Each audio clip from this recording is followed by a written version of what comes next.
Hello everyone, welcome back to psychological trading. Thomas Edison का एक famous quote है कि many of life's failure are people who did not realise how close they were to success when they give up. मतलब जीवन में असफल होने वाले बहुत से लोग ऐसे होते हैं जिन्हें यह एहसास ही नहीं होता कि जब उन्होंने हार मान ली तो वे सफलता के कितने करीब थे। जीवन में कभी कभी उस वक्त इंसान हार मान लेता है जब वो सफलता के बहुत करीब होता है। इसलिए कभी भी हार मत मानो, बल्कि अपनी हार से सीखो कि आपने क्या गलती की थी जो आप हार गए, और उसे अगली बार से सुधार करो और फिर दोबारा प्रयास करो। देखो, सारी चीज आपकी माइंडसेट का है। अगर आप हार को सिर्फ हार समझोगे तो वो आपको बोझ लगेगी और आप उससे कभी उबर नहीं पाओगे। सिर्फ दुखी होगे और इसके सिवा कुछ नहीं। बल्कि इसके विपरीत आप उस हार को एक अपॉर्चुनिटी समझो और उससे सीखो कि क्या गलती थी आपकी जो आप हार गए। हर उस गलती को लिखो और उसमें क्या सुधार किया जा सकता है वो भी लिखो, और फिर नए तरीके से दोबारा स्टार्ट करो। इसी तरह हर एक स्टेप पर सीखते जाओ और आगे बढ़ते जाओ, क्योंकि आपकी गलती से बड़ा सबक और कोई नहीं सिखा सकता। बट हार कभी नहीं मानो। इस पर दलाई लामा जी ने बहुत ही सुंदर बात कही है, the only way to fail is to quit. मतलब कि जीवन में फेल होने का सिर्फ एक ही रास्ता है कि आपने हार मान लिया।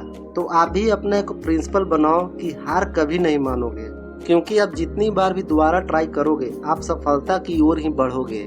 इसलिए आज मैं 4 ऐसे पॉइंट बताने वाला हूँ जिससे आपकी ट्रेडिंग में काफ़ी सुधार आएगा। और वो मैं इसलिए बता रहा हूँ ताकि जब भी आपको लगे कि अब आपसे नहीं हो पाएगा तो उस दिन से आप ये चारों रूल्स फॉलो करना स्टार्ट कर दो।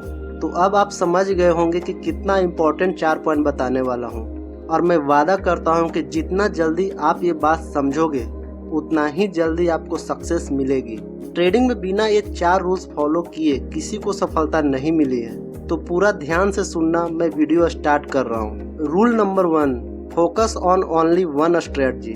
वैसे तो ये बात आपने बहुत बार सुनी होगी, बट अभी तक आपको ये बात सही नहीं लग रही है तो आप ट्रेडिंग आज ही छोड़ दो। रूल नंबर 1 क्यों जरूरी है अब वो समझो। मान लो आप 3 स्ट्रेटजी जानते हो। वैसे तो बहुत स्ट्रेटजी है, बट यहाँ समझाने के लिए मैं 3 स्ट्रेटजी लेकर चलता हूँ। पहला स्ट्रेटजी EMA स्ट्रेटजी, जैसे 9 EMA, 21 EMA या 50 EMA जो भी हो। दूसरा स्ट्रेटजी सुपर ट्रेंड स्ट्रेटजी। तीसरा स्ट्रेटजी VWAP स्ट्रेटजी। मैं यहाँ पर प्राइस एक्शन की बात इसलिए नहीं कर रहा हूँ क्योंकि कोई भी नया ट्रेडर या struggler trader indicator based trading के पीछे ज्यादा भागता है। अब मान लो आज मंडे है, आज आपको EMA स्ट्रेटजी से ट्रेड मिला और आपको प्रॉफिट हुआ, तो इस स्ट्रेटजी से आप तभी तक ट्रेड लोगे जब तक आपको प्रॉफिट हो रहा हो। अगर एक बार भी लॉस हुआ तो अगले दिन आप स्ट्रेटजी चेंज कर दोगे। इसी तरह आप हर 1-2 दिन पर स्ट्रेटजी चेंज करते रहोगे और इस तरह आप कभी प्रॉफिट नहीं कर पाओगे। और आपको यकीन नहीं होगा, लोग यहाँ एक स्ट्रेटजी पकड़ के रहते हैं और अच्छा पैसा कमा रहे हैं। तो आप भी एक स्ट्रेटजी पकड़ो और उसे इतनी अच्छी तरह से जान लो कि उस स्ट्रेटजी के आप मास्टर बन जाओ, तभी प्रॉफिट होगा। अब आते हैं रूल नंबर 2 पर। ये कहता है टेक कैलकुलेटेड रिस्क। एक बात आपको मैं हमेशा बोलता हूँ और आज भी बोल रहा हूँ कि ट्रेडिंग में आपके कंट्रोल में सिर्फ आपका रिस्क है। ये हमेशा आप पे डिपेंड करता है कि आपको रिस्क कितना लेना है। बहुत से लोगों से मैंने सुना है कि ट्रेडिंग में 5 लाख का लॉस हो गया, 10 लाख का लॉस हो गया, यहाँ तक कि 50 लाख और करोड़ों लॉस करने वाले भी यहाँ मौजूद हैं। अब मैं आपसे एक क्वेश्चन करता हूँ कि जब रिस्क आपके हाथ में है तो फिर इतना बड़ा लॉस हुआ कैसे? क्यों नहीं कंट्रोल किए अपने रिस्क पे? ये बात मैं आपको इसलिए समझा रहा हूँ कि आप अभी नए हो इस मार्केट में, आप इतना बड़ा लॉस मत करना। मालूम चला आप यहाँ आए हो अपना कैरियर बनाने और उल्टे आपका जिंदगी भर का कमाई चला गया और आप कर्ज में आ गए। तो ऐसा बिल्कुल ना करें। हमेशा वही ट्रेड ले जिसमें स्टॉप लॉस आपके बजट में हो और स्टॉप लॉस का प्रयोग करें। इससे ये होगा कि आप टेंशन फ्री ट्रेडिंग कर पाओगे, क्योंकि आपको पता होगा कि आपका रिस्क कितना है। Rule number 3, focus on 2 quality trades per day. बहुत से लोग क्या करते हैं कि दिन का 10 से 15 ट्रेड लेते हैं। उन्हें जब लॉस होता है तो वो मार्केट से लड़ने लगते हैं और रिवेंज ट्रेड लेने लगते हैं और इसी चक्कर में बड़ा लॉस कर लेते हैं। बट ज्यादा ट्रेड लेने से आप प्रॉफिट नहीं कर पाओगे। कुछ लोग ये भी सोचते हैं कि 10 से 15 ट्रेड लेंगे और हर ट्रेड में 5 पॉइंट प्रॉफिट लेकर निकल जाएंगे और इस तरह 50 से 75 पॉइंट का प्रॉफिट हो जाएगा दिन भर का। बट ये सोचना बिल्कुल गलत है। आप खुद ही देखो कि ये सोचकर आप कितना प्रॉफिट कर पाए हो अभी तक। प्रॉफिट तो नहीं हुआ तो ऐसा मत करो, आप दिन का 2 ट्रेड ही लो, बट वो ट्रेड आपके बेस्ट सेटअप ट्रेड होने चाहिए और इसी से पैसे बना लोगे।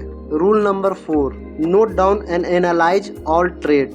मुझे आप एक बात बताओ, क्या आपको याद है कि 10 दिन पहले आपने कौन सा ट्रेड लिया था, कौन से सेटअप पर लिया था? नहीं याद है ना, और आपने कहीं लिखा भी नहीं है। बट जो भी सक्सेसफुल ट्रेडर होगा वो अपना ट्रेड जरूर लिखेगा ताकि वो वीकेंड पर उसे देख सके कि उसने उस ट्रेड में क्या सही किया और क्या गलत। आप भी अपने हर ट्रेड का जर्नल बनाओ। ज्यादा नहीं लिखना तो कम से कम इतना तो जरूर लिखो कि कौन सा सेटअप पर ट्रेड लिया, बाई किया या सेल किया, टारगेट क्या था और स्टॉप लॉस क्या था और रिजल्ट क्या आया, प्रॉफिट या लॉस। इससे फायदा ये होगा कि जब आप वीकेंड पर फ्री बैठोगे तो चार्ट खोलकर एनालाइज करोगे कि क्या सही किया और क्या गलत। इससे आपकी ट्रेडिंग में काफी सुधार आएगा। तो ये थे वो 4 रूल्स, इसे आप सिर्फ 30 दिन फॉलो करके देखो, फिर कमेंट में बताना कि क्या इम्प्रूवमेंट रहा। तो आज के लिए इतना ही। अगर वीडियो अच्छा लगा तो इसे लाइक कर दे और चैनल को सब्सक्राइब करके बेल आइकन प्रेस कर दे। मैं मिलूंगा आपसे नेक्स्ट वीडियो में, तब तक के लिए keep learning, keep trading, take care.